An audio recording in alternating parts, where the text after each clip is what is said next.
시청자 여러분, 안녕하십니까? 8월 18일 화요일 JTBC 뉴스 아침은 시작합니다. 코로나19 확진 판정을 받은 사랑제일교회 정광훈 목사가 어제 저녁 서울의료원에 입원했습니다. 전 목사는 보건소 차량을 타고 의료원으로 떠나기에 앞서 마스크를 턱 밑으로 내린 채 웃으면서 전화통화를 하는 등 상황의 심각성을 제대로 인식하지 못하는 듯한 모습을 보였습니다. 정광훈 목사가 병원에서 격리치료를 받게 됨에 따라 검찰의 보석 취소 청구에 따른 재수감 여부 결정은 당분간 미뤄질 전망입니다. 사랑제일교회 측이 광화문 집회 참가자에게 코로나 검사를 받지 말라고 말한 것으로 전해진 가운데 사랑제일교회가 제출한 교인과 방문자 명단에 교회와 전혀 상관없는 사람들이 포함된 것으로 파악됐습니다. 이 명단을 토대로 검사를 하고 있는 정부 방역 활동에 차질이 빚어지고 있습니다. 사랑제일교회를 매개로 한 코로나19 확산의 위기감이 갈수록 커지고 있습니다. 서울시립교양악단 단원 1명이 확진 판정을 받았는데 사랑제일교회 관련 확진자인 고등학생을 개인적으로 레슨하는 과정에서 감염된 것으로 드러났습니다. 경기도 남양주에서도 주민 7명이 사랑제일교회 관련 확진자로 추가 확인됐습니다. 벨라루스에서 이어지고 있는 퇴진 시위에 현 대통령이 권력 일부를 나눌 뜻이 있다고 밝혔습니다. 유럽연합 회원국 정상들은 벨라루스 상황을 논의하기 위한 긴급회의를 열 예정입니다. 미국 트럼프 행정부가 중국 통신 장비 업체 화웨이에 대한 제재를 한층 더 강화했습니다. 전 세계 21개국의 38개 화웨이 계열사를 거래 제한 블랙리스트에 추가했습니다. 화웨이가 기존 규제들을 피해 미국의 기술로 만들어진 반도체 등을 확보하지 못하도록 철저하게 차단한 겁니다. 전 세계적으로 이상기후가 곳곳에서 나타나고 있는 상황에서 미국 서부 사막 지역에서는 100여 년 만에 최고 기온 기록이 나왔습니다. 미 남서부를 중심으로 기록적인 폭염이 이어지고 있습니다.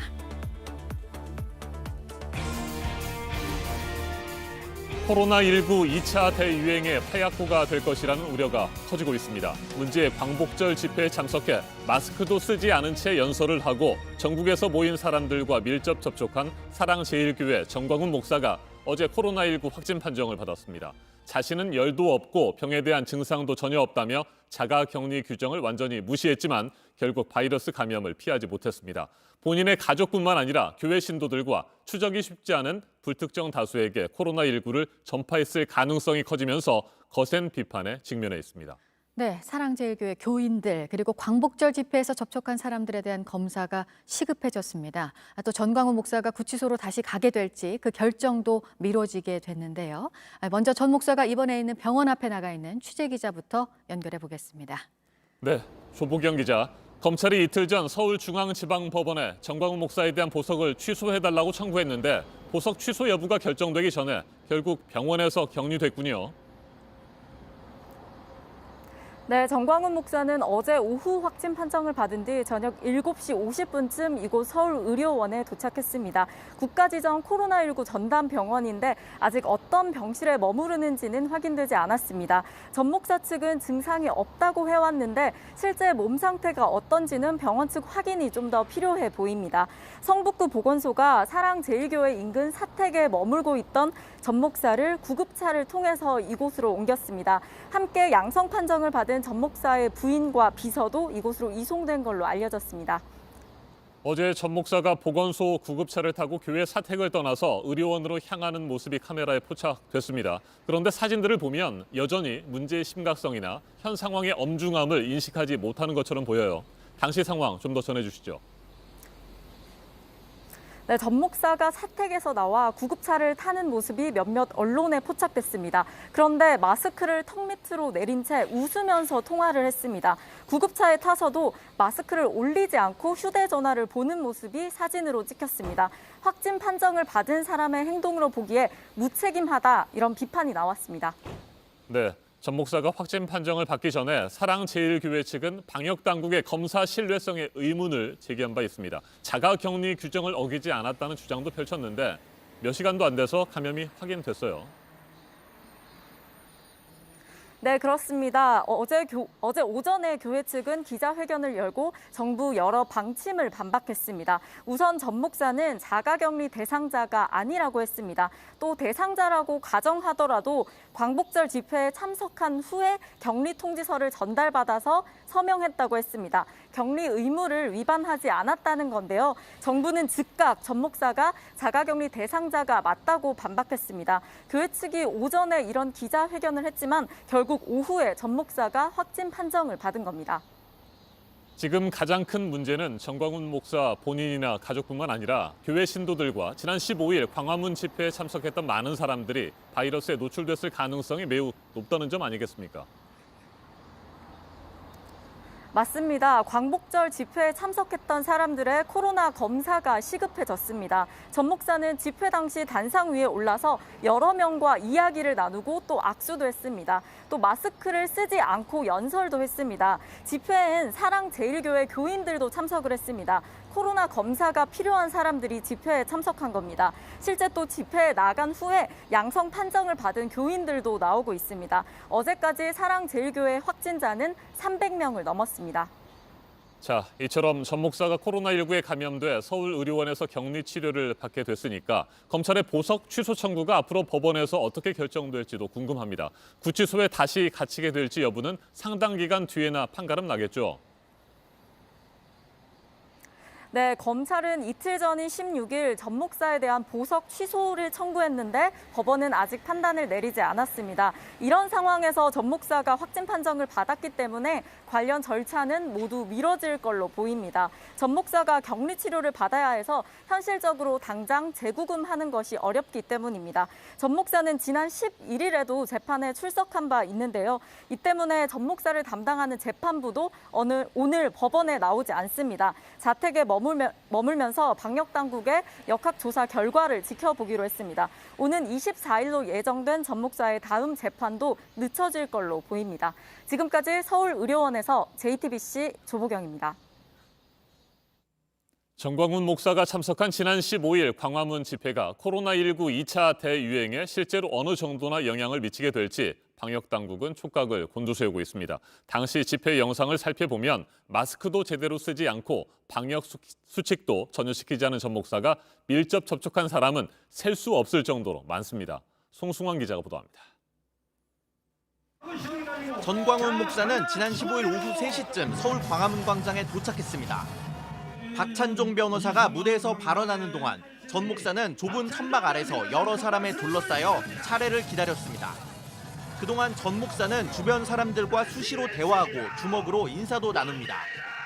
바로 옆에 있는 남성은 마스크를 턱에 걸쳤습니다.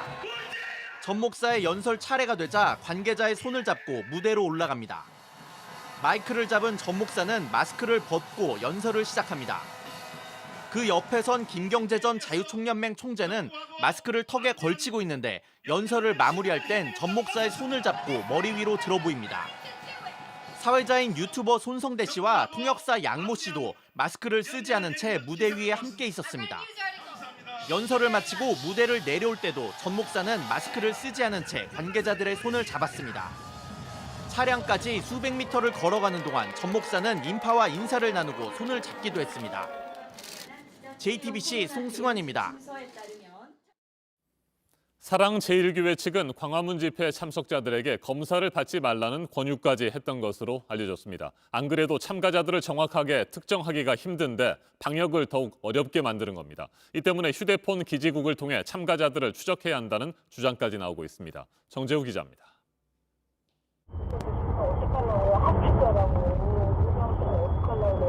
무슨 문제네? 기소가 있어 남아가야지잖아요. 그러니까 목사님 거기에 저기 해주지 마시고 그냥 집에서 감기 몸살약. 사랑제일교회 관계자가 교인과 나눈 대화의 일부입니다. 15일 광화문 집회에 참가하기 전에는 코로나19 진단검사를 해서는 안 된다고 설득하는 내용입니다. 한 라디오 프로그램을 통해 코로나19 확진 판정을 받은 교인의 아들 A씨가 공개했습니다. 대화 내용이 공개되면서 교회 측이 방역당국의 추적을 방해한 것 아니냐는 비판과 논란이 커지고 있습니다. 문제는 이런 사례가 더 있을 가능성이 있다는 점입니다.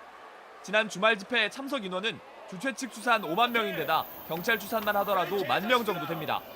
불특정 다수를 상대로 동시다발 접촉면이 발생한 만큼 대규모 집단 감염으로 이어질 수도 있습니다. 특히 앞선 사례처럼 증상을 숨기거나 선제적으로 검사에 응하지 않을 경우 감염 경로도 모른 채 지역사회로 전파될 가능성도 배제하기 어렵습니다. 일각에선 이태원 클럽 감염 때처럼 집회 장소에 모여있던 사람들을 추적하기 위해 휴대전화 기지국 정보를 활용하는 등의 강제 수단을 동원해 추적해야 한다고 지적합니다. JTBC 정재우입니다. 정광훈 목사가 이끄는 사랑제일교회 코로나19 누적 확진자가 300명을 넘어섰습니다. 전국 곳곳에서 산발적인 감염이 이어지고 있습니다. 방역당국은 현 상황을 대규모 유행의 초기 단계로 판단하고 있습니다. 지금 당장 유행 상황을 통제하지 못하면 확진자가 기하급수적으로 걷잡을 수 없이 늘어날 가능성이 높다고 보고 있습니다. 취재기자와 코로나19 상황 자세하게 정리해보겠습니다. 이재승 기자. 사랑제일교회 관련 코로나19 확진자가 빠르게 늘고 있습니다. 네, 그렇습니다. 지금까지 확진된 사랑제일교회 확진자 수는 319명입니다. 지난 12일에 첫 확진자가 나온 이후에 지난주 토요일 광복절에 59명에서 어제 300명대로 급증했습니다. 국내 코로나19 집단 감염 사례 중에 두 번째로 많은 규모인데요. 신천지 대구교회 5,214명이 가장 많고 그 다음이 사랑제일교회 300여 명, 그리고 이태원 클럽 277명 순입니다. 어제 확진된 경우를 보면 남양주에선 사랑제일교회 확진자와 접촉한 7명이 추가로 확진을 됐고 또 서울시향 단원도 확진 판정을 받았습니다. 사랑제일교회 관련 학생을 레슨하다 감염됐는데 국내 오케스트라 첫 감염 사례입니다. 경기도 가평 군부대에서도 병사 2명이 확진됐는데 이들은 지난 9일에 사랑제일교회 예배를 다녀온 민간인 업자가 부대를 방문했을 때 접촉한 것으로 확인됐습니다. 네, 앞에서도 전해드렸습니다만 정광훈 목사 결국 코로나19에 감염이 됐고 서울의료원에서 격리치료를 받게 됐습니다. 네, 그렇습니다. 어제 저녁 7시 50분쯤에 성북구 사택 인근에서 구급 차량에 탑승한 뒤에 서울의료원으로 이송됐습니다. 서울의료원은 국가 지정 코로나19 전담 병원인데요. 전 목사는 자신이 원하는 병원으로 가겠다고 요구한 것으로 전해졌는데 방역당국은 지침에 따라 서울의료원으로 배정을 했습니다. 이송 과정에서 마스크를 턱 밑으로 내린 채 웃으며 통화하는 모습이 포착되면서 비판의 목소리가 나왔습니다. 네, 사랑제일교회뿐만이 아니고요. 수도권에 있는 여러 교회에서 지금 코로나19 확진자가 잇따라 나오고 있어요. 네, 그렇습니다. 경기도 용인시 우리제일교회는 교인과 접촉자 등 5명이 추가 감염돼서 누적 확진자가 131명이 됐습니다. 이들이 노출된 장소를 확인해 봤더니 복지관과 물류센터, 어린이집, 공인중개업체 등 하나같이 많은 사람들이 드나드는 곳이었습니다. 추가 전파 가능성이 높은 상황이라고 보여지고요. 또 서울 양천구 되새김교회는 4명이 추가돼서 지금까지 총 11명이 확진 판정을 받았습니다. 또 여의도 순복음교회도 교인 중에 3명이 확진 판정을 받았는데 등록 교인 수가 56만 명인 개신교회에서 감염자가 나오면서 우려가 커지고 있습니다. 네, 서울의 일선 경찰서에서 경찰관들의 감염이 잇따라 확인되고 있고 수도권뿐만 아니라 전국 곳곳에서도 산발적인 감염이 이어지고 있습니다. 네, 먼저 해와경찰서 경찰관 4명이 어제 추가 확진되면서 앞서 광진경찰서 1명, 관악경찰서 1명 등을 포함해서 경찰관이 모두 6명으로 확진자가 늘었습니다. 그리고 전남 진도에 사는 60대 남성이 확진 판정을 받았는데 수도권 확진자와 제주발 같은 비행기를 타고 온 것으로 조사됐습니다. 그리고 신라스테이 천안점은 코로나19 확진자가 투숙객을 만나러 온 사실을 통보받고 어젯밤에 임시 휴업을 결정했습니다. 네, 코로나19 하루 신규 확진자가 나흘 연속 세 자릿수를 유지하고 있습니다. 현재 방역 당국은 지금의 상황을 어떻게 보고 있습니까? 과거 대구라든지 여러 가지 중요한 고비들이 있었잖아요. 네, 방역 당국은 현재 상황을 보고 예전에 대구 경북이나 이태원 또 쿠팡 물류센터발 확산 때보다도 더 어려운 상황으로 보고 있습니다. 대구나 이태원 등은 한정된 공간에서 감염이 일어나 숫자는 많지만 추적 조사가 비교적 잘 이루어졌습니다. 그러나 지금 수도권의 유행 상황은 감염 경로를 알 수 없는 경우가 증가하고 있어서 위험도가 더 커졌습니다. 여기에 6개월 동안 누적돼 있던 무증상 또 경증 감염자가 산발적으로 여러 곳에서 나오는 것도 방역을 더 어렵게 하는 그런 부분입니다. 알겠습니다. 여기까지 정리를 하죠. 이재승 기자 수고했습니다. 네. 방역당국은 사랑제일교회가 제출한 교인 명단과 방문자 명단을 토대로 코로나19 검사를 진행하고 있습니다. 그런데 이들 명단에는 교회와 전혀 상관이 없는 사람들의 전화번호까지 적혀 있었습니다. 사랑제일교회가 어디에 있는지조차 모르는 사람부터 최근 몇 년 동안 서울에 다녀간 적이 없는 10살 어린이도 명단에 들어있었습니다. 아무런 관련도 없는데 느닷없이 검사를 받고 격리 생활을 하라는 연락을 받은 시민들도 황당하고 정부의 방역 활동도 큰 차질을 빚고 있습니다. 김지성 기자가 보도합니다. 정모 씨는 이틀 전 보건소로부터 전화 한 통을 받았습니다. 사랑제일교회를 간 적이 없는데 교회 명단에 정 씨 명의의 전화번호가 적혔으니 검사를 받으라는 겁니다. 은평구 보건소인데요. 제일사랑교회 관련해가지고요. 네. 그 교인이셔가지고 저는 전혀 모르는 교회인데요. 자가격리를 하시고 저희 선별진료 받으시는데 경남에 사는 강모 씨도 비슷한 일을 겪었습니다. 10살짜리 딸의 휴대전화 번호가 명단에 있었다는 겁니다. 강 씨 딸은 최근 서울에 간 적이 없습니다. 아니라고 해도 진실인지 아닌지는 판단이 안 되니까 일단 검사부터 무조건 받게. 교인이 아닌데도 검사 통보를 받아 생계를 걱정하는 이도 있습니다. 저 같은 경우는 일용직이고 그 검사를 하면은 당장 자가격리를 해야 하잖아요. 검사 결과 나올 때까지. 방역당국은 사랑제일교회가 낸 4,000명가량의 교인과 방문객 명단을 토대로 진단검사를 하고 있습니다. 하지만 명단엔 교회와 관련 없는 사람들의 전화번호가 섞여 있는 상황이 드러나고 있는 겁니다. 교회 측은 예전 교인들까지 명단에 포함된 것이라고 해명했습니다.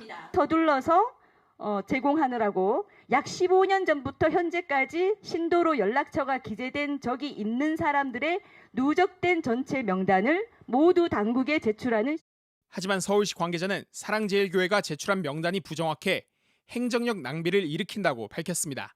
JTBC 김지성입니다. 네, 밤사이 들어온 나라 밖 소식들도 보겠습니다. 먼저 대통령 퇴진을 요구하는 집회가 이어지고 있는 벨라루스 소식인데요. 6기 집권에 성공한 루카센코 대통령이 계속된 시위에 권력을 나눌 수 있다고 밝혔습니다. 이번 대선에 나왔던 야권 후보는 국가 지도자가 될 준비가 됐다고 했습니다. 박지훈 기자입니다. 루카센코 대통령이 정권 퇴진을 요구하는 트럭 공장 노동자 파업 현장을 찾았습니다. Если кто-то не хочет работать и хочет уйти, никто никого не будет гнобить, никто не будет никого давить. 루카센코 대통령은 이 자리에서 권력을 나눌 용의가 있고 이를 위해서 헌법 개정도 가능하다고 말했습니다. 노동자들은 야유를 보냈고 루카센코는 서둘러 현장을 떠났습니다. 수도 민스크에서는 야권 지지자 20만 명 이상이 모여 대통령 퇴진 시위를 벌였습니다.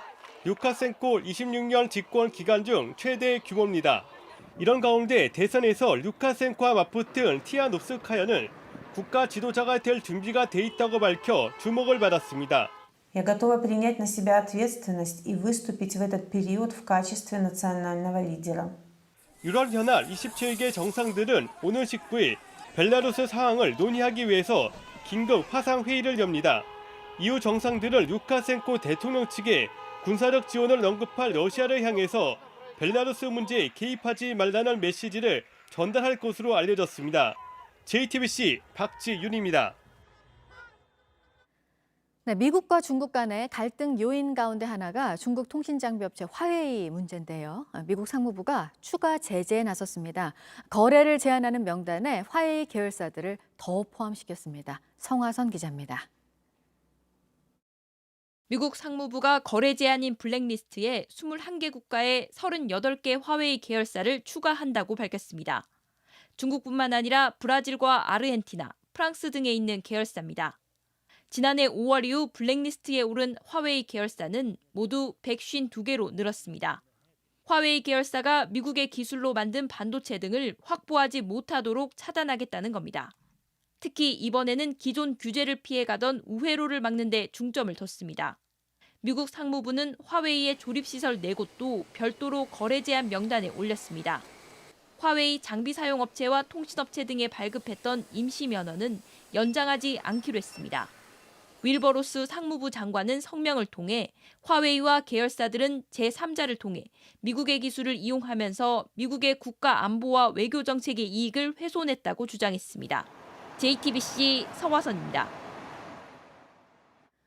네, 지금 전 세계 곳곳에서 일어나고 있는 이상기후 현상들. 미국에서는 남서부를 중심으로 기록적인 폭염이 이어지고 있는데요. 서부의 사막 지역 기온은 100여 년 만에 최고 수준으로 올라갔습니다. 이 소식은 홍희정 특파원이 전해드립니다. 미국 캘리포니아주 남동부 모하비 사막에 위치한 데스밸리. 골드러시가 한창이던 때 개척자들이 사막 속 행군을 하다 뜨겁고 건조한 기후에 죽을 만큼 고생한 데서 유래된 지명입니다. 이글거리는 한낮의 태양 아래 사막은 뜨거울 대로 뜨거워졌고 수은주는 쭉쭉 올라 50도를 훌쩍 넘겼습니다. 미국 국립해양대기청은 현지 시간 16일 오후 3시 30분쯤 이 지역 기온이 화씨 130도, 섭씨로는 54.4도까지 올라 107년 만에 최고치를 기록했다고 발표했습니다. 데스밸리는 지난 1913년에도 섭씨 56.6도를 기록해 지구상 최고 기온으로 기네스 세계 기록에 등재된 바 있습니다. 이 밖에 미 서부와 중부 지역도 기록적인 더위에 몸살을 앓고 있습니다. 현지 시간 16일 LA 다운타운 기온은 36도로 1994년 이후 최고 기온을, 캘리포니아주 우드랜드 힐스는 1977년 이후 가장 높은 44도를 기록했습니다. And it's going to be a very, very hot, dry weekend. 캘리포니아주는 3급 전력 비상사태를 선언하고 전력 시스템 안정을 위해 오는 19일까지 지역별로 돌아가며 강제 정전을 실시하기로 했습니다. 로스앤젤레스에서 JTBC 홍희정입니다. 네, 지난주에는 한 주 전체 평균으로 하락을 한 국제 금값이었는데요. 오늘은 넉 달 만에 가장 많이 올랐습니다. 보도국 연결해서 알아보겠습니다. 강보들 기자, 온수당 2,000달러에 가까이까지 올라갔습니다. 오늘 이 큰 폭의 상승은 어떤 이유로 분석이 되고 있습니까? 현지 시간 17일 뉴욕 상품거래소에서 12월 인도분금은 온수당 1,998.7달러에 거래를 마쳤습니다. 직전 거래일보다 48.9달러 올라 4개월 만에 최대폭으로 상승했습니다. 코로나19로 세계 경제가 둔화되고 달러 약세가 이어지며 대표적인 안전자산인 금값은 계속 상승세를 보였습니다. 지난 6일에는 온수당 2,096.4달러로 거래가 마감되며 최고가를 기록했습니다. 그러다 지난주 10주 만에 처음 하락세를 보였는데요. 잠깐 올랐던 미국 국채 수익률이 다시 떨어지고 특히 투자의 규제 워런 버핏의 버크셔 해서웨이가 세계 2위 금광업체 베릭골드의 주식을 대량으로 샀다는 게 알려지며 다시 금값이 오른 겁니다. 네, 그리고 알래스카의 북극곰 보호구역 안에서 석유 개발을 위한 절차가 시작됐다고요. 환경단체들이 반발이 하고 있네요. 현지 시간 17일 외신에 따르면 미국 내무부가 알래스카 북동부 북극권 국립야생보호구역 내 석유와 가스 개발을 위한 공유지 경매 준비 절차를 시작한다고 밝혔습니다. 데이비드 번하트 내무장관은 연말까지 공유지 경매가 이루어질 수 있다며 신속하게 움직일 것이라고 덧붙였습니다. 북극곰과 술록들의 서식지인 이 보호구역 내에는 북미에서 가장 많은 원유가 묻힌 것으로 추정되는 평지가 포함되어 있습니다. 알래스카 주지사는 환영의 뜻을 표했지만 환경단체들은 반발했습니다. 생물 다양성 센터 측은 로이터 통신에 석유 과잉의 시대에 이 아름다운 곳을 위태롭게 만드는 건 정신 나간 일이라고도 말했는데요. 경매를 무산시키기 위한 소송전도 예상됩니다. 이 밖에 새로 들어온 소식은 8시 이후 연결해서 다시 전해드리겠습니다. 지금까지 아침엔 지금 JTBC 강버들입니다. 이번에는 오늘 아침 체크해봐야 할 뉴스들을 분야별로 살펴보겠습니다. 먼저 정치 분야입니다. 코로나19 재확산에 따라 더불어민주당이 8.29 전당대회를 서울올림픽체육관에서 치르려던 계획을 전면 수정할 것으로 예상됩니다. 오늘 전당대회 준비위원회 회의를 열고 온라인 개최의 여부에 대해 논의할 예정입니다. 뉴질랜드에서 근무할 당시 현지인 직원을 성추행한 혐의를 받고 있는 한국 외교관이 현 근무지인 필리핀에서 어제 귀국한 것으로 알려졌습니다. 무리를 빚은 것에 대한 인사조치로 외교부가 즉각 귀임을 지시한 지 14일 만입니다. 2주 동안의 자가격리가 끝나면 외교부가 후속 조치를 결정할 방침입니다. 오늘부터 시작되는 한미연합훈련을 하루 앞두고 어제 북한 선전 매체가 우리 정부를 비난하면서 훈련 중단을 촉구했습니다. 북한의 대외용 주간지 통일신보는 전쟁 위기 불러올 한미연합군사훈련을 중단하라는 기사를 실었습니다. 네, 요즘 은행에서는 신용대출 금리가 부동산 담보대출 금리보다 더 낮은 이례적인 일이 나타나고 있는데요. 정부 부동산 대책으로 주택담보대출 등이 어려워진 상황에서 신용대출 금리가 이렇게 더 낮다 보니까 신용대출로 주택자금을 조달하려는 수요가 많아지고 있습니다. 정부가 신용대출 규제도 강화할지 주목됩니다. 글로벌 전기차 배터리 시장 점유율 1위 자리에 있는 우리나라가 이 위치를 확고히 다지려면 차세대 기술력을 확보하는 데 집중해야 한다는 지적이 나왔습니다. 한국무역협회 보고서 내용인데요. 한중일 간의 경쟁이 치열해질 앞으로 2, 3년이 고비가 될 것으로 전망했습니다. 자동차 수출이 지금 4개월째 지난해 같은 기간과 비교해서 줄고 있는데요. 다만 감소폭이 2달 연속으로 줄었습니다. 친환경차와 SUV 차량 수출 비중이 늘어난 영향입니다. 국내 판매는 5달 연속으로 늘고 있습니다. 계속해서 사회 분야 뉴스입니다. 지난해 말 충북 청주에서 목줄이 풀린 진돗개가 거리로 나가 60대 행인을 물었던 사건이 있습니다. 개 주인에게 벌금 200만 원이 선고됐습니다. 재판부는 개를 기르는 사람에게는 자신의 개가 다른 사람을 물지 않도록 주의해야 할 의무가 있다며 이를 소홀히 한 경우 상응하는 처벌이 필요하다고 판단했습니다.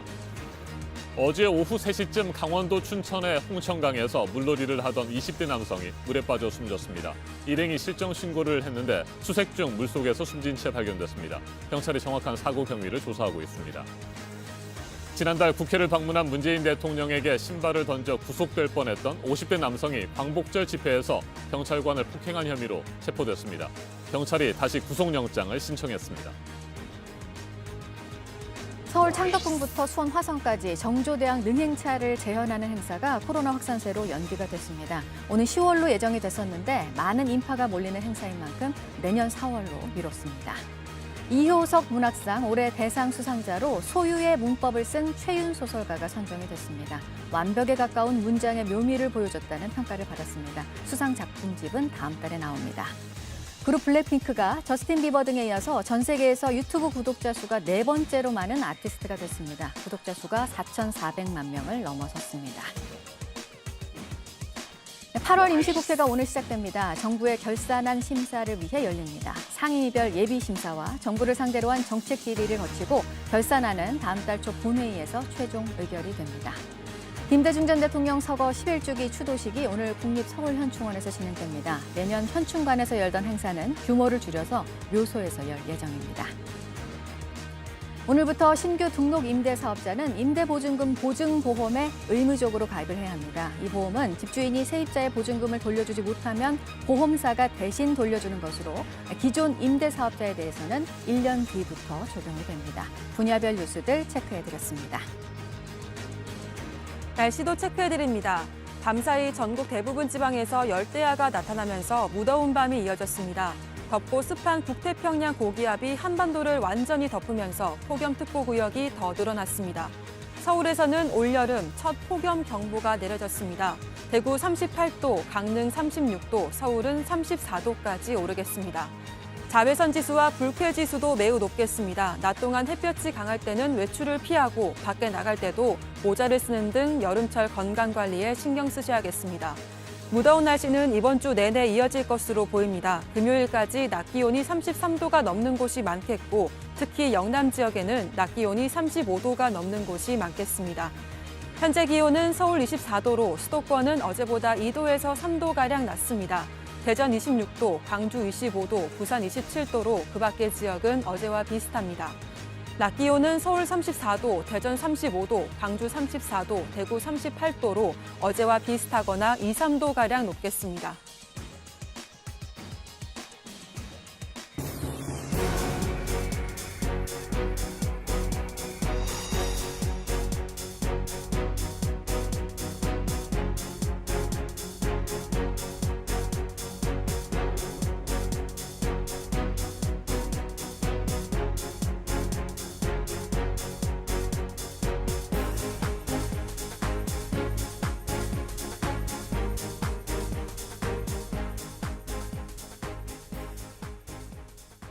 오성규 전 서울시 비서실장이 고 박원순 서울시장의 성추행을 방조한 혐의에 대해 피고발인 신분으로 경찰 조사를 받았습니다.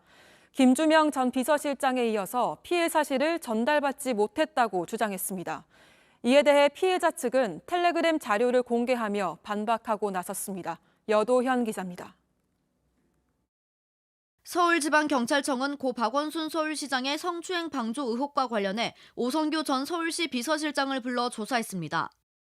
피해자가 서울시에 20여 차례 피해 사실을 알리고 도움을 청했지만 묵살됐다는 주장을 한 것에 대해서입니다. 오 전 실장은 입장문을 통해 비서실 직원들 중 피해 호소를 전달받은 사례가 있다는 것은 듣지 못했다며 비서실 직원이 알 수 없는 상황을 피해자가 악의적으로 이용하는 의구심이 든다고 밝혔습니다. 피해자 측은 즉각 반박했습니다. 2017년 피해자가 인사 담당 과장과 면담한 후 상사와 나눈 대화입니다. 피해자는 과장이 1월에는 무슨 일이 있더라도 시장님을 설득시키고 자신을 전보해주기로 했다고 말합니다. 상급 직원도 과장이 본인이 쫓겨나더라도 무조건 피해자를 전보해주겠다 했다고 전합니다. 2019년에는 피해자에게 이번엔 꼭 탈출할 수 있기를 이라고 말하기도 합니다. 비서실장에게까지 전보 요청이 들어간 정황의 내용도 공개했습니다. 과장이 비서실장에게 전보 요청을 말했는데 비서실장이 남아주면 좋겠다고 한 상태라고 인사 담당 직원에게 설명합니다. 피해자 측은 지속적으로 인사 이동 요청을 상부에 전한 정황이 있는데도 비서실장은 들은 적이 없다는 것은 기초적인 사실 왜곡이라고 반박했습니다. JTBC 여도윤입니다. 어제 오후 2시 50분쯤 인천시 옹진군 자월도 북동방 2.5km 해상에서 0.36톤 레저보트가 표류했습니다. 해경은 경비 함정을 투입해서 40대 A씨를 포함해 보트에 타고 있던 6명을 구조하고 보트는 인근에 있는 항으로 옮겼습니다. 이들은 낚시를 하던 중 보트 시동이 꺼지며 표류하게 되자 배의 위치와 이동 경로가 확인되는 휴대전화 애플리케이션으로 해경에 신고한 것으로 파악됐습니다. 어제 낮 12시쯤 충남 서천군 홍원항 북서쪽 3km 해상에서 낚시 어선끼리 충돌하는 사고가 일어났습니다. 이 사고로 낚시객 2명이 가벼운 상처를 입었습니다. 물고기를 잡기 위해서 정박하고 있던 낚시 어선 A호와 또 다른 낚시 어선 B호가 충돌했고 A호 일부가 부서지면서 낚시객들이 다친 겁니다. 해경은 선장 등을 상대로 정확한 사고 경위를 조사하고 있습니다. 전신 2도 화상을 입은 50대 여성이 병원에 옮겨졌습니다. 전주 완산소방서는 어제 오후 2시 20분쯤 전주 중화산동의 한 빌라에서 온몸에 화상을 입고 쓰러져 있는 50대 여성을 구조했습니다. 닥터 헬기로 병원에 옮겨진 여성은 치료를 받고 있습니다. 경찰은 구조 요청을 한 인근 주민 등 목격자를 상대로 사고 경위를 조사하고 있습니다.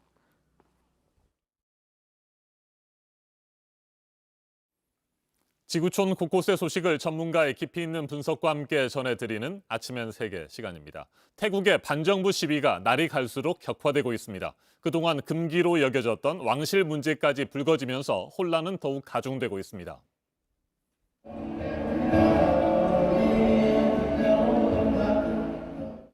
지난 16일 태국 방콕 민주주의 기념비 앞에서 대규모 반정부 시위가 열렸습니다. 경찰 추산 12,000명, 주최 측 추산 3만 명가량이 참여했습니다. 주요 외신들은 최근 수년 동안 태국에서 진행된 반정부 시위들 가운데 최대 인파가 모였다고 전했습니다.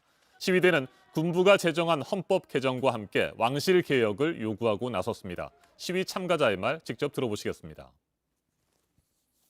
ยกเลิกและแก้ไขกฎหมายที่มีผลเป็นการขยายพระราชอำนาจของสถาบันพระมหากษัตริย์ที่อาจกระทบกับระบอบประชาธิปไตยอันมีพระมหากษัตริย์ทรงเป็นประธานมณฑลบูชา 왕실의 권위가 그 어떤 입헌 군주국보다도 높은 태국에서 왕실 개혁이 공개적으로 거론된 것은 매우 이례적입니다. 왕실 모독죄가 적용될 경우 최고 징역 15년에 중형을 받을 수도 있습니다. 태국 정부는 대표적인 반정부 활동가들을 폭동과 선동 등의 혐의로 체포했다가 보석으로 석방하는 등 압박 수위를 높이고 있습니다.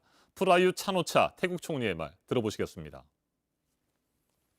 เพราะฉะนั้นต้องดูหลายๆอย่างนะนิสิตนักศึกษาหลายๆอย่างนะต้องไปดูข้อเท็จจริงมีใครอยู่เบื้องหลังหรือเปล่าบริสุทธิ์ใจหรือไม่แล้วก็การชุมนุมโดยอะไรนะการชุมนุมโดยเรียกอะไรตามสิทธิพื้นฐานน่ะแต่ต้องไปดูที่มันชุมนุมได้แต่ละเมิดกฎหมายได้ไหมก็ต้องไปดูที่กฎหมายมันก็มีอยู่นะ 왕실 지지자들을 중심으로 반정부 시위대를 규탄하는 맞불 시위도 열렸습니다. 이들은 국왕의 초상화 등을 들고 나와 왕실을 보호해야 한다고 외쳤습니다. 반정부 시위대들이 왕실 개혁을 요구한 것은 선을 넘은 것이라고 반발했습니다. 반정부 시위대와 왕실 지지자들이 충돌하면서 태국의 국론 분열이 더욱 심화되고 있다는 우려도 나옵니다. 전문가와 좀 더 자세하게 짚어보겠습니다. 정완승 한국외대 태국어 통번역학과 교수 전화로 연결됐습니다. 교수님 안녕하십니까? 네, 안녕하십니까. 정완승입니다. 태국의 반정부 시위 과정에서 왕실 개혁에 대한 요구가 공개적으로 터져나온 것은 매우 이례적인 일이라고 하는데 왜 이 같은 요구까지 나오게 됐을까요?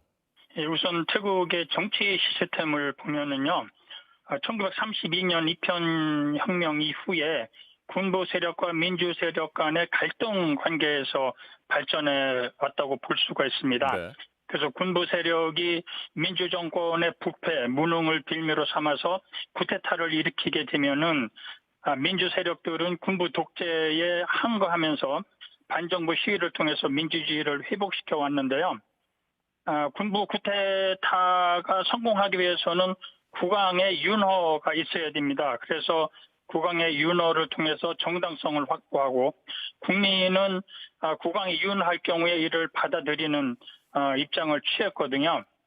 그래서 20번의 쿠데타가 있었음에도 불구하고 태국 정치가 점진적으로 발전해 올 수 있었는데 여기에는 국왕의 중재 역할을 통해서 중심축 기능을 한 것이 태국을 일정 수준의 안정을 답보할 수 있었던 겁니다. 그런데 이번에 왜 왕실 개혁안이 나왔는가 그 배경을 보게 되면은 조금 전에 설명드린 것처럼 태국 정치가 국왕과 국민 그리고 군부 세 개의 삼축 시스템으로 이루어져 왔었는데 그동안 남아 9세 푸미폰 국왕이 2016년 서거하기 이전까지 70년간 굉장히 그 선정을 베풀어 왔습니다. 네. 그래서 국민들한테는 어버이와 같은 원정주의적 국왕, 살아있는 부처다 이런 칭송을 받았는데요. 근데 그 뒤이어서 등극한 남아 10세는 선악만큼 그 덕을 쌓지를 못했습니다. 그래서 국왕의 위상과 역할이 현저하게 감소되어 있는 그런 측면이 있고 두 번째 프라윕 짠 오차 현 태국 총리도 2014년에 쿠데타를 일으키고 2016년에 개헌 그리고 이제 2019년에 총선을 통해서 연임되는 과정에서 국왕의 윤허가 있었고 묵인이 있었다. 이렇게 보는 겁니다. 그래서 이번에 시위 세력들은 국왕의 역할을 감소시켜서 군부의 힘 빼기 그런 과정에서 국왕을 정치적으로 좀 배제시킬 필요가 있겠다 해서 왕실 개혁안 10개 조항을 들고 나왔는데요.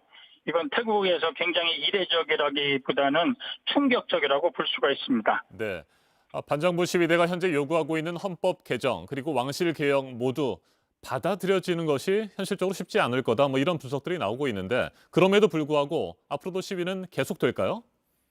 예, 사실 이게 현실적으로는 수용 불가한 것인데 아까 말씀드린 국왕의 역할, 위상 이거에 대해서 보면은 그 세대별로 그 정치적인 견해가 다릅니다.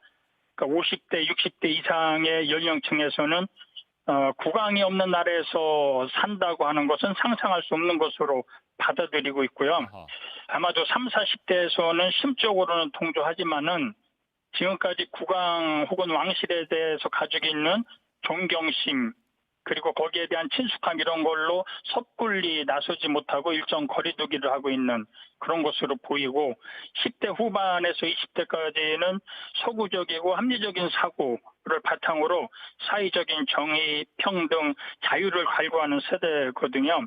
네. 그래서 이렇게 시위가 장기화될 경우에는 왕실을 옹호하는 세력, 과거에 우리가 옐로우 셔츠라고 하는 그 정치 집단이 행동에 나서고 있고 이것도 격화될 가능성이 큽니다. 그러면은 프라윕 정보가 취할 수 있는 게 두 가지인데 하나는 강경 진압인데 그렇게 되면은 불에다 기름 붓기가 될 그 가능성이 크고요. 두 번째로 이걸 만약에 방치한다 그러면은 반정부 시위가 확산되면서 정권은 물론 왕실에까지 그 위협을 가하는 그런 상황인데다가 또 하나는 이제 코로나19 사태로 인해 가지고 경기 침체 내지는 경제 파탄을 눈앞에 두고 있습니다. 그래서 앞으로 예측하기는 힘들겠지만은 지금까지 그 경험으로 볼 때 태국은 과거의 정치적인 갈등을 지속적으로 경험해왔고 때로는 과격한 시위에서 유혈 사태까지 경험한 학습반 효과를 가지고 있습니다. 그럼에도 불구하고 태국인이 가지고 있는 국민성, 극단적인 걸 싫어하고 화해와 타협으로 그렇게 마무리하는 어떤 태국적인 방식, 이것이 작용되지 않을까, 저는 그렇게 내다보고 있습니다. 네, 알겠습니다. 정완승 한국외대 교수였습니다. 영국 BBC 방송은 태국의 이번 반정부 시위에 대해 이런 상황은 태국이 가보지 못한 영역이다. 이 다음에 어떤 일이 일어날지 아무도 모른다. 이렇게 평가했습니다. 태국이 겪고 있는 지금의 혼란이 어떤 결과로 이어지게 될지 주목됩니다. 지금까지 아침엔 세계였습니다.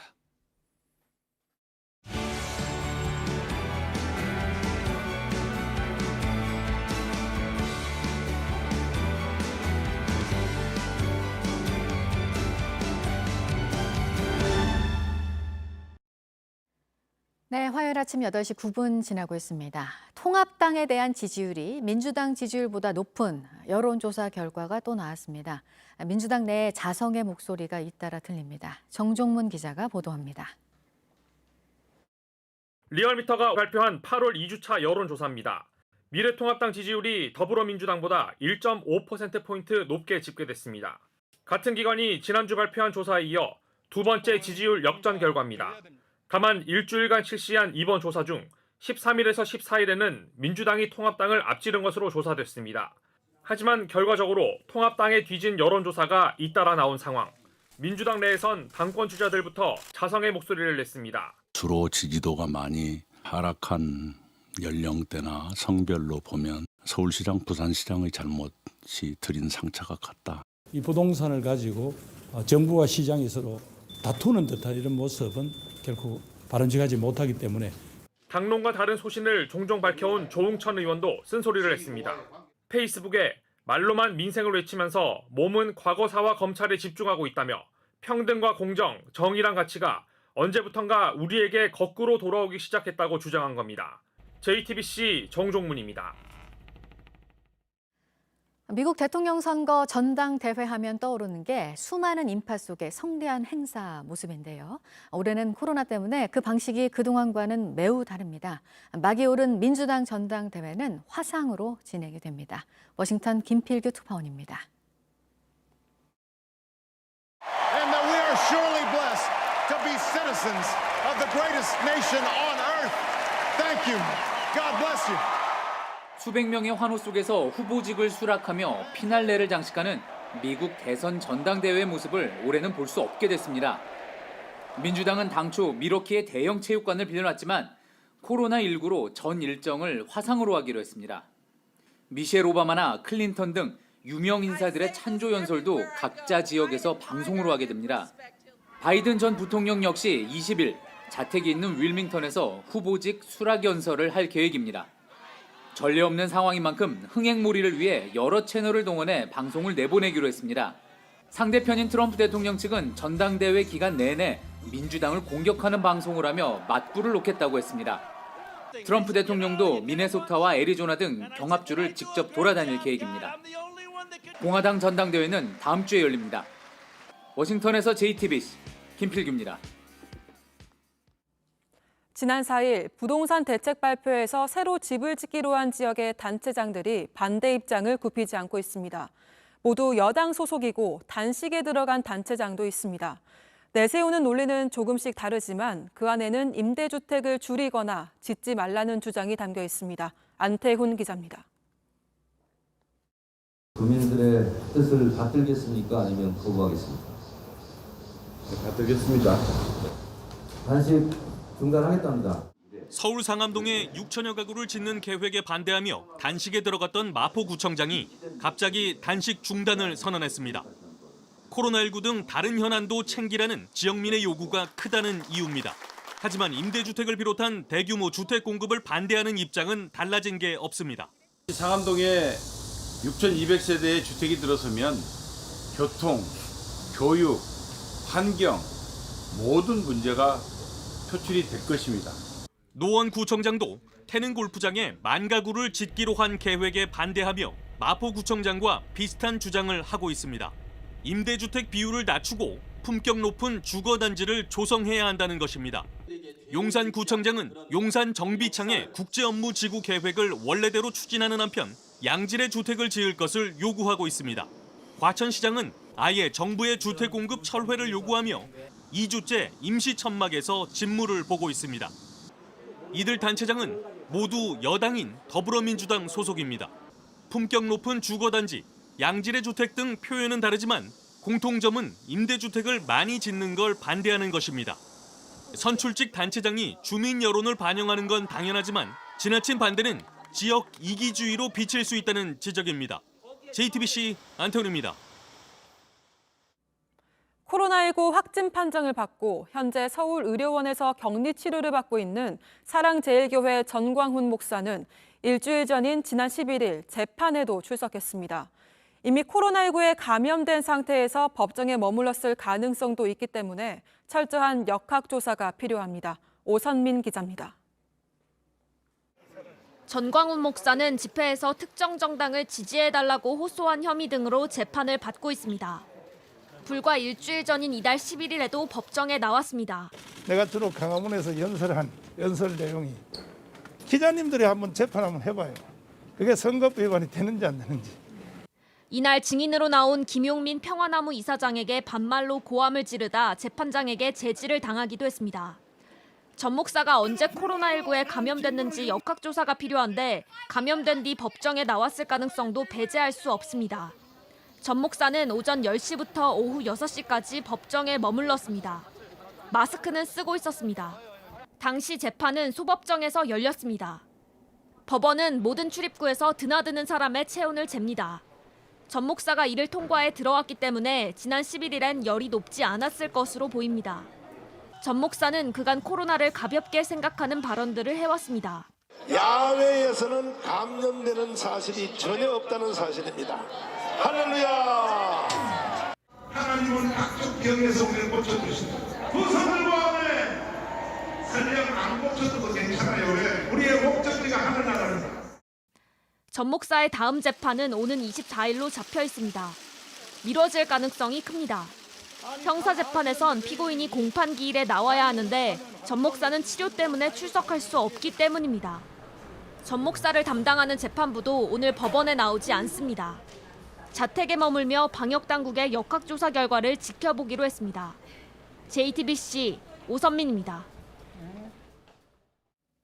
광복절 집회에 참석해 마스크도 쓰지 않은 채 연설을 하고 전국에서 모인 사람들과 밀접 접촉한 사랑제일교회 전광훈 목사가 어제 코로나19 확진 판정을 받고 서울의료원에 입원했습니다. 본인의 가족뿐만 아니라 교회 신도들과 추적이 쉽지 않은 불특정 다수에게 코로나19를 전파했을 가능성이 커지면서 거센 비판에 직면해 있습니다. 검찰이 법원에 청구한 전 목사의 보석 취소 심리 일정과 재판 진행도 차질을 빚게 됐습니다. 김광산 변호사 자리 함께했습니다. 어서 오십시오. 네, 안녕하세요. 네, 전광훈 목사 병원에 입원해서 이제 치료를 받게 됐습니다. 네. 그렇다면 보석 취소를 지금 청구한 상태인데 이와 관련된 심리나 이런 것들도 본인이 없으면 진행이 안 되는 겁니까? 아니면 없어도 뭐 서면이라든지 변호사 입회하에 가능한 겁니까? 일단 이제 보석 취소에 대한 심리는요. 네. 일반 재판은 좀 틀려요. 그래서 전광훈 목사가 일단 격리가 된 상태 아닙니까? 네. 그러면 사실 이제 재판에 참석할 수는 없을 것 같아요. 그렇지만 이제 보석 취소 심리 자체는 꼭 뭐 피고인이 출석을 해서 네. 거기에 대해서 어떤 뭐 본인의 주장이라든지 변론을 얘기하지 않아도 단순히 서면만 가지고도 심리할 수가 있습니다. 그래서 검찰에서 보석 취소 신청했기 때문에 취소 사유에 해당이 된다고 하면 법원에서 충분히 취소의 가능성이 있다 이렇게 볼 수 있고요.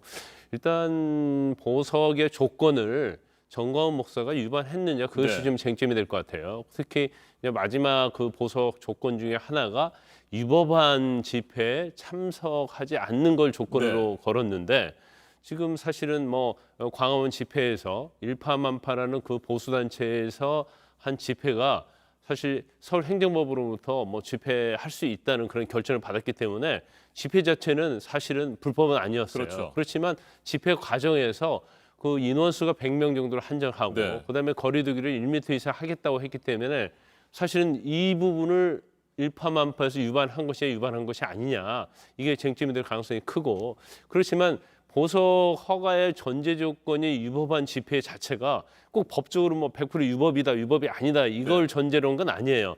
그 과정 중에서도 어떤 불법한 것이 있다거나 아니면 그 조건을 지키지 않는 집회가 연속되고 있었는데 거기에 참가했다고 한다면 재판부에서 충분히 이것은 위법한 집회에 참가한 걸로 판단을 하게 되면 보석 취소 가능성이 상당히 있다.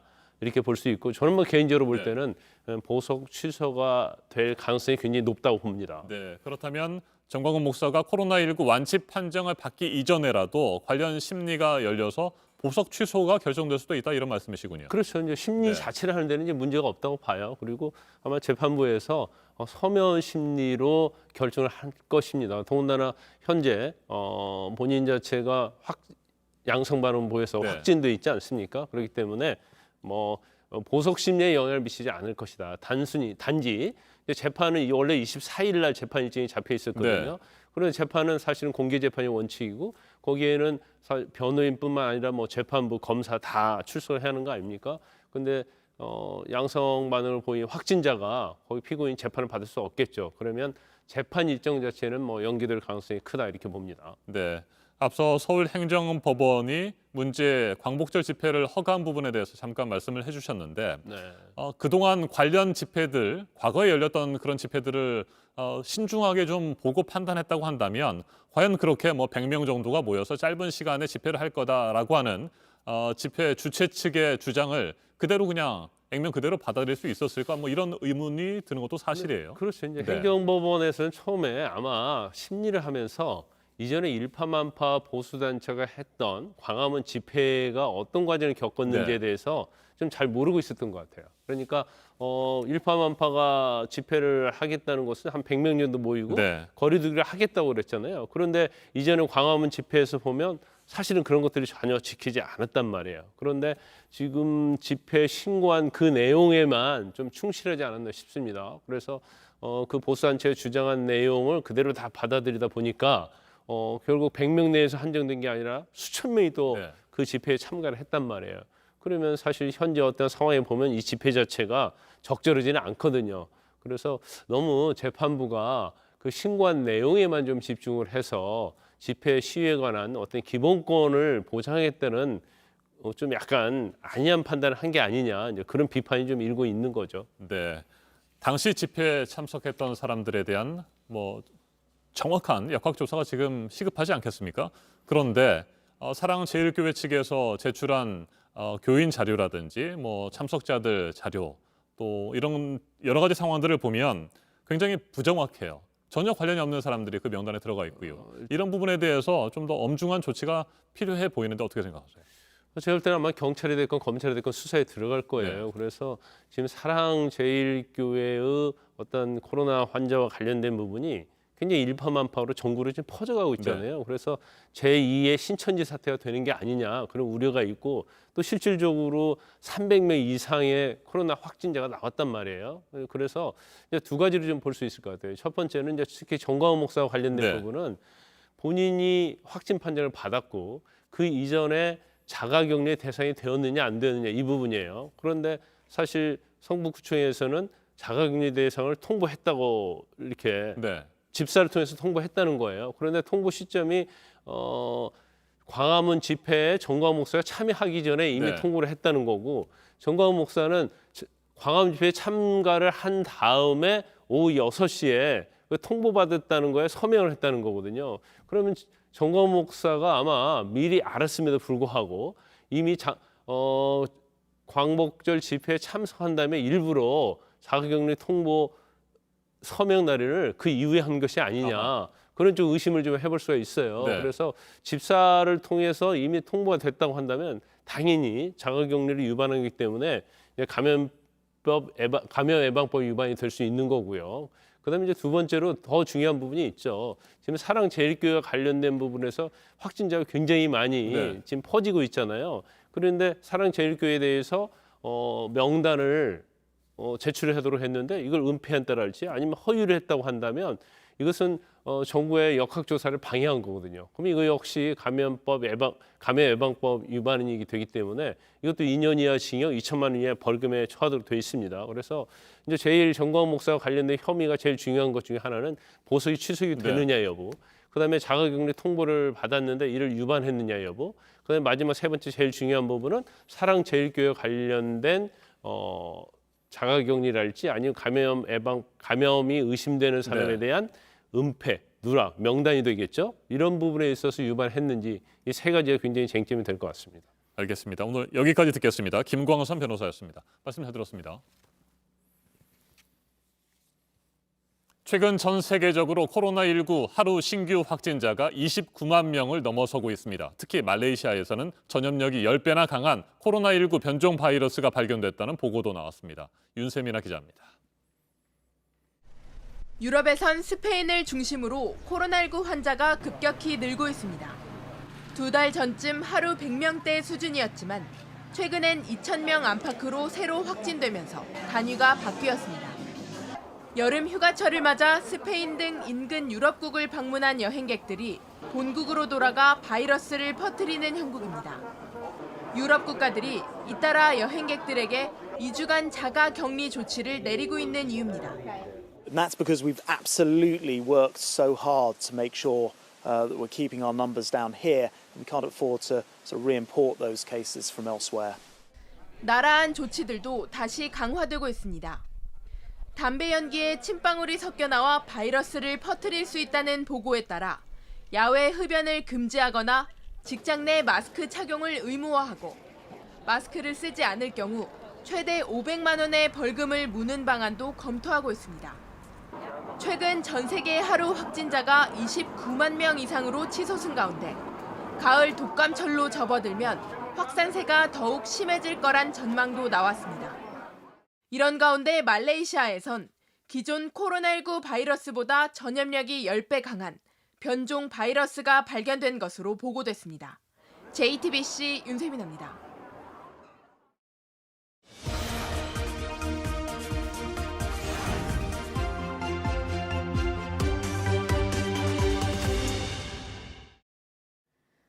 코로나 대유행이 다시 시작된 게 아니냐는 말이 나오고 있는 상황에서 또다시 일상 곳곳에 많은 것들이 멈출 수밖에 없게 됐고요. 우리 경제의 불확실성은 또다시 짙어지게 됐습니다. 집에 있는 시간이 길어져서 도서 판매량이 많아진 게 코로나 사태 속에서 보게 된 한 모습이죠. 경제와 관련한 책들을 요즘 특히 많이 읽으시나 봅니다. 베스트셀러 상위권 대부분이 경제 책들입니다. 몇 가지 책 보시겠습니다. 먼저 세계 경제의 큰 움직임을 봐야 한다는 국제금융 전문가가 돈의 흐름을 쉬운 말로 풀어 쓴 책입니다. 요즘 금 투자에 관심이 크죠. 이 책도 주식과 부동산 대신 금, 또 달러에 주목했습니다. 이어서 돈이 가진 오묘한 속성을 말해주는 이 책, 수천억 원대 자산을 읽어낸 글로벌 기업 회장이 저자인데 돈을 하나의 인격체로 대하라고 말하는데요. 사랑하되 지나치면 안 되고 보내줄 땐 보내줘야 더 큰 돈이 돼서 돌아오고 모든 걸 망치는 건 욕심이라고 얘기합니다. 마지막으로 평범한 직장인에서 사업가가 된 저자가 쓴 책인데요. 부업으로 시작해 돈 모으는 법, 인맥 없는 사람이 사업하는 법을 포함해서 평범한 사람들이 현실적으로 돈을 버는 방법들을 내세우고 있습니다. 이렇게 나보다 먼저 경험하고 경제를 볼 줄 아는 전문가들의 조언을 책을 통해 듣고 싶은 건 앞날을 알 수 없는 불안감이 반영돼 있는 걸 겁니다. 아침엔 라이프였습니다. 네, 북한이 노동당 전원회의를 내일 연다는 소식을 전했습니다. 8개월 만입니다. 보도국 연결해서 이 소식 알아보겠습니다. 강버드 기자, 전투력 강화 관련한 결정을 하겠다고 했네요. 예, 조선중앙통신이 오늘 아침 보도한 내용입니다. 전투력 강화에서 중대한 의의를 가지는 문제를 토의 결정하기 위해 내일 노동당 중앙위원회 전원회의를 열기로 했다는 겁니다. 구체적 안건은 언급되지 않았습니다. 지난해 연말 이후 8개월 만에 열리는 내일 전원회의에서는 수해와 코로나19 사태 와중에 내부 결속 방안이나 민생 문제에 대한 논의도 있을 거란 전망입니다. 올해 장마로 북한은 서울 면적의 15분의 1에 해당하는 농경지와 주택 16,600여 세대 등이 피해를 입었습니다. 김정은 위원장은 외부 지원 없이 수해를 복구하겠다고 했는데 유엔 인구기금 측은 현지 시간 17일 자유아시아 방송에 북한 당국으로부터 피해 정보를 전달받았다며 지원 요청이 있을 경우 준비된 구호 물품을 전달할 수 있도록 대기 중이라고 밝혔습니다. 네, 코로나로 미국에서는 17만 명이 넘는 사망자가 나왔습니다. 미국인들의 사망 원인으로 세 번째로 많은 게 이 코로나19가 됐다고요? CNN이 현지 시간 17일 토머스 프리든 전 미국 질병통제예방센터 CDC 센터장의 말을 인용해 보도했습니다. 프리든 전 센터장은 코로나19가 사망 원인 3위라며 코로나19로 인한 사망은 당뇨나 폐질환, 기타 사고로 인한 것보다 많다고 말했습니다. 사망 원인 1위는 심혈관 질환, 2위는 암입니다. 존스 홉킨스 대학 집계에 따르면 현지 시간 17일 오후 6시 기준 미국의 코로나19 누적 사망자는 17만 434명입니다. 지난 3주간 매일 1,000명 이상이 목숨을 잃었습니다. CDC는 이대로라면 이번 주 안에 사망자가 20만 명에 달할 거라고 경고하기도 했습니다. 전문가들은 검사 건수가 줄었다며 검사를 적게 하는 만큼 병에 걸린 사람들이 격리되지 않은 채 사람들 주변에 머무르며 병을 퍼뜨릴 수 있다고 우려했습니다. 지금까지 아침엔 지금 JTBC 강버들입니다. 오늘도 무더위가 계속되겠습니다. 서울에는 올해 처음으로 폭염경보가 내려졌습니다. 덥고 습한 날씨 속에 자외선 지수와 불쾌 지수도 매우 높겠습니다. 낮 기온은 서울이 34도, 대전 35도, 광주 34도, 대구 38도로 어제보다 조금 더 높겠습니다. 아침엔 뉴스워치, 오늘 하루 관심을 가지고 지켜봐야 할, 기억해야 할 뉴스 끝으로 정리해드립니다. 코로나19 확진 판정을 받은 사랑제일교회 정광훈 목사가 어제 저녁 서울의료원에 입원했습니다. 전 목사는 보건소 차량을 타고 의료원으로 떠나기에 앞서 마스크를 턱 밑으로 내린 채 웃으면서 전화통화를 하는 등 상황의 심각성을 제대로 인식하지 못하는 듯한 모습을 보였습니다. 정광훈 목사가 병원에서 격리치료를 받게 됨에 따라 검찰의 보석 취소 청구에 따른 재수감 여부 결정은 당분간 미뤄질 전망입니다. 코로나 확산세를 차단하려는 정부 방역 활동에 차질을 빚게 만드는 일들도 이어지고 있습니다. 사랑제일교회가 제출한 교인과 방문자 명단에 이 교회와 상관없는 사람들까지 포함돼서 방역당국에 검사를 받으라는 연락이 잘못 전달되기도 했습니다. 사랑제일교회를 매개로 한 코로나19 확산의 위기감이 갈수록 커지고 있습니다. 서울시립교양악단 단원 한 명이 확진 판정을 받았는데 사랑제일교회 관련 확진자인 고등학생을 개인적으로 레슨하는 과정에서 감염된 것으로 드러났습니다. 경기도 남양주에서도 주민 7명이 사랑제일교회 관련 확진자로 추가 확인됐습니다. 정부의 결산안을 심사할 8월 임시국회가 오늘부터 열립니다. 9월 정기국회의 전초전인 만큼 공수처 출범, 수해 추경 등 현안 등을 놓고 여야의 신경전이 이어질 것으로 보입니다. 오늘 전해드릴 소식은 여기까지입니다. 이상으로 JTBC 뉴스 아침엔 화요일 순서 모두 마치겠습니다. 건강한 하루 보내시기 바랍니다. 고맙습니다.